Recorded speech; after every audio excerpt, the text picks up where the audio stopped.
Hari ini kita akan belajar kembali materi yang baru, yaitu sistem peredaran darah manusia dan hewan. Mari kita simak materi hari ini dan semoga bermanfaat untuk kalian. Organ peredaran darah. Kita akan belajar tentang peredaran darah manusia dan hewan. Apa itu sistem peredaran darah? Sistem peredaran darah itu berfungsi mengedarkan zat-zat yang dibutuhkan ke seluruh bagian tubuh. Selain itu, sistem peredaran darah juga berfungsi untuk mengangkut zat-zat sisa untuk dikeluarkan dari tubuh. Sistem peredaran darah manusia tersusun atas jantung, pembuluh darah, dan darah. Nah, pada layar tampak menampang bagian-bagian jantung. Kita akan lihat. Jantung itu tersusun dari otot-otot yang tebal dan kuat. Jantung bekerja tanpa henti, memompa darah agar terus mengalir. Kita akan lihat di sini ada vena atas dan aorta yang merupakan bagian dari pembuluh darah. Kemudian ada serambi kanan yang berfungsi mengalirkan darah kaya CO2 ke bilik kanan. Ada bilik kanan berfungsi memompa darah kaya CO2 ke paru-paru. CO2 itu adalah karbon dioksida atau yang udara kotor. Kemudian serambi kiri berfungsi mengalirkan darah kaya O2 atau oksigen dari paru-paru ke bilik kiri. Kemudian bilik kiri berfungsi memompa darah kaya O2 ke seluruh tubuh. Jantung bekerja memompa darah dengan cara mengembang atau relaksasi, kemudian menguncup atau kita sebut dengan kontraksi. Gerakan mengembang dan menguncup menghasilkan bunyi yang terdengar seperti detak jantung. Kalau kita pegang dada sebelah kiri kita terasa seperti ada detak jantung, dup dup dup dup. Nah, kemudian ada katup atau klep yang berfungsi sebagai pembatas antara serambi dan bilik pada jantung. Kemudian ada vena bawah dan juga vena paru. Nah, ini cara kerja jantung. Jantung bekerja tanpa henti memompa darah agar terus mengalir. Jadi kalau kita merasakan ada detuk jantung, nah ini berarti jantung sedang bekerja memompa darah dengan cara mengembang atau relaksasi dan menguncup. Nah, kita akan bahas tentang pembuluh darah. Pembuluh darah dibedakan menjadi 3, yaitu arteri, vena, dan kapiler. Kita akan bahas yang pertama adalah arteri yang membawa darah keluar dari jantung. Arteri berdinding tebal dan elastis, denyutnya sangat terasa. Aliran darah di arteri lebih cepat daripada vena. Arteri terletak dari permukaan kulit sangat jauh. Kemudian yang kedua adalah pembuluh vena. Vena membawa darah menuju jantung. Vena memiliki dinding yang tipis dan kurang elastis. Letaknya dekat dengan permukaan kulit. Aliran darahnya tidak secepat arteri. Vena memiliki katup di sepanjang pembuluh yang berfungsi agar darah tetap mengalir satu arah. Kemudian ada yang ketiga, yaitu kapiler, yang merupakan pembuluh darah yang sangat kecil dan berhubungan langsung dengan sel-sel jaringan tubuh. Kapiler menghubungkan arteri terkecil dan vena terkecil. Di dalam kapiler terjadi pertukaran oksigen dan karbon dioksida. Kita lanjut, kemudian ada darah. Darah merupakan salah satu contoh komponen penting dalam tubuh kita. Komponen darah antara lain sel darah merah, eritrosit, sel darah putih, leukosit, keping darah, trombosit, dan juga plasma darah. Nah, darah itu berfungsi untuk mengedarkan oksigen dan sari makanan ke seluruh tubuh. Yang kedua, menjaga keseimbangan suhu tubuh dan juga menjaga kekebalan tubuh kita. Ini darah ada 4 macam. Kemudian kita lihat. Nah, darah ini bentuknya mungkin kita ibaratkan seperti ini. Di dalam pembuluh darah kita mengalir darah. Ada 4. Yang pertama, sel darah putih atau leukosit yang berfungsi membunuh kuman. Kemudian ada sel darah merah atau eritrosit yang berfungsi sebagai alat pengangkut oksigen, karbon dioksida, sari-sari makanan, dan zat sisa.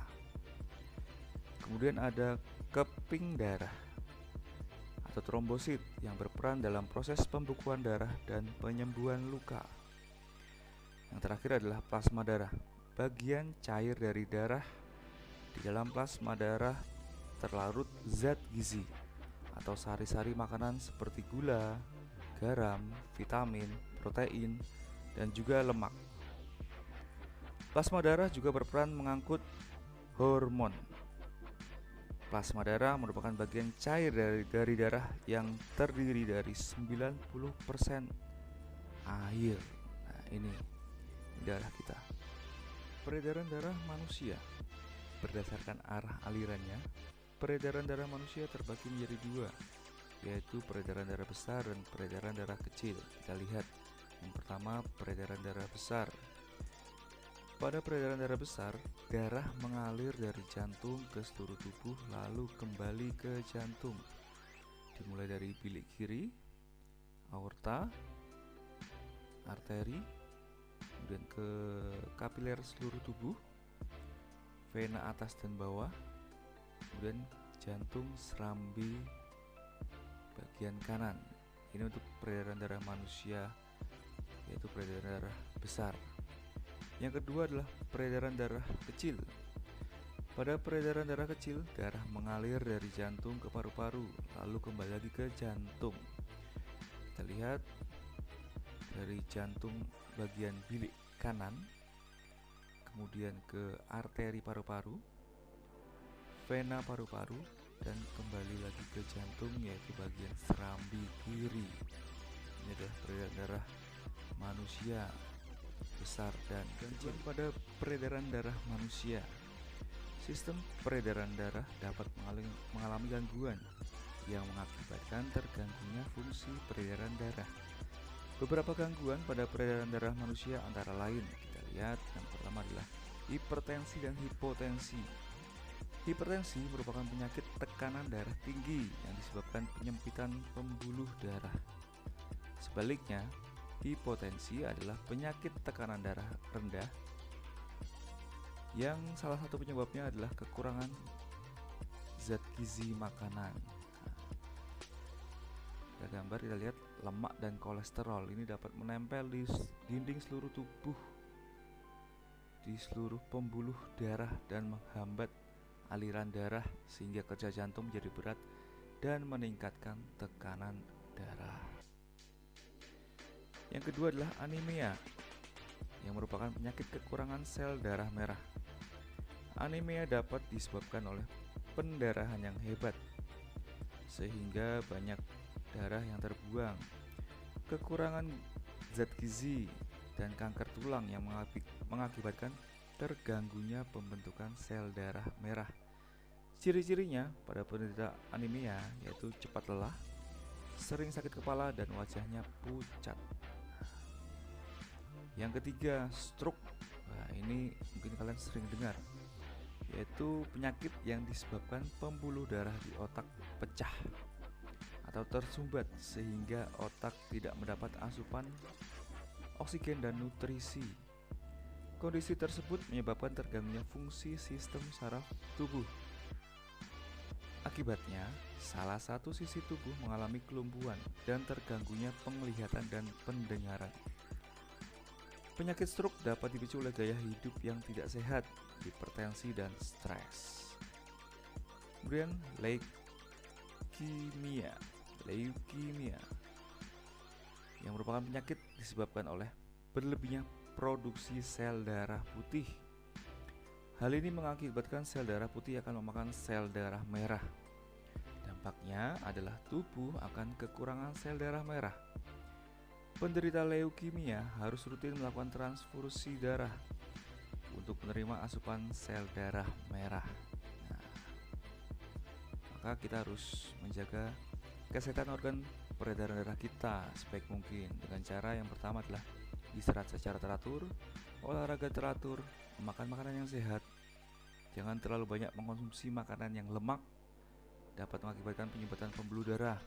Usahakan mengkonsumsi sayur dan buah. Sayur dan buah kalian sudah mempelajarinya pada tema yang lalu. Zat gizi apa yang mengandung vitamin, kemudian makanan apa yang mengandung karbohidrat, mineral, lemak dan sebagainya. Kemudian hindari kebiasaan yang merusak kesehatan, misalnya rokok atau mengkonsumsi makanan minuman yang mengandung alkohol. Mungkin kalian lihat orang banyak yang merokok, nah itu jangan ditiru. Kalau bisa diingatkan supaya tidak merokok. Kemudian terakhir adalah menghindari stres. Kalau kalian belajar lelah, capek, bosan, istirahat. Kerjakan dengan aktivitas yang bisa membantu refresh pikiran kalian dari kegiatan-kegiatan rutin. Boleh bermain sepeda, boleh bermain dengan hewan peliharaan dan sebagainya. Kita hindari supaya kita tidak mengalami yang namanya stres. Nah, penjelasan terakhir dari tema ini adalah berkaitan dengan organ peredaran darah hewan. Peredaran darah hewan dapat berupa peredaran darah terbuka dan peredaran darah tertutup. Pada peredaran darah terbuka, darah tidak selalu berada dalam organ peredaran darah, misalnya yang terjadi pada serangga.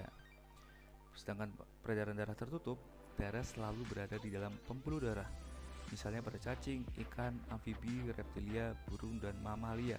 Nah, manusia masuk yang mana? Manusia jelas, yaitu peredaran darah tertutup karena terjadi di dalam pembuluh darah. Kita lihat yang pertama, serangga. Peredaran darah pada serangga hanya terdiri atas satu pembuluh yang disebut dengan aorta. Jantung pada serangga disebut jantung pembuluh yang terletak memanjang di sepanjang punggung. Darah serangga tidak mengandung hemoglobin, sehingga tidak berwarna merah dan tidak berperan mengangkut oksigen. Darah serangga hanya berfungsi mengangkut zat-zat makanan dan zat sisa. Dan cacing tanah yang memiliki sistem peredaran darah tertutup. Sistem peredaran darah pada cacing terdiri atas darah, pembuluh darah, serta jantung sebagai pusat peredaran.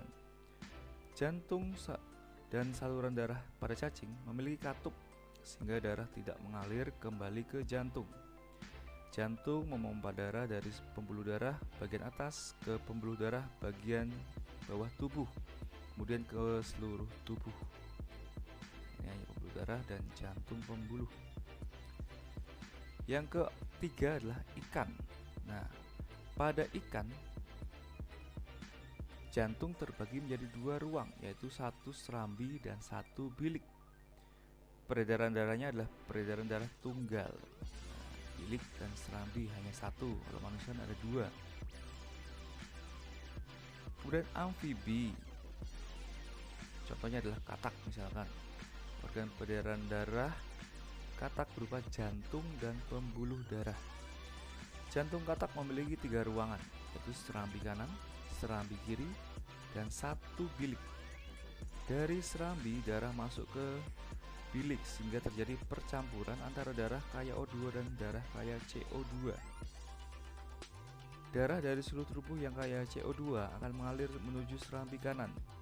Dari serambi kanan, darah dipompakan ke seluruh bagian paru-paru untuk dipertukarkan CO2 dengan O2. Darah yang sudah kaya O2 selanjutnya mengalir menuju serambi kiri.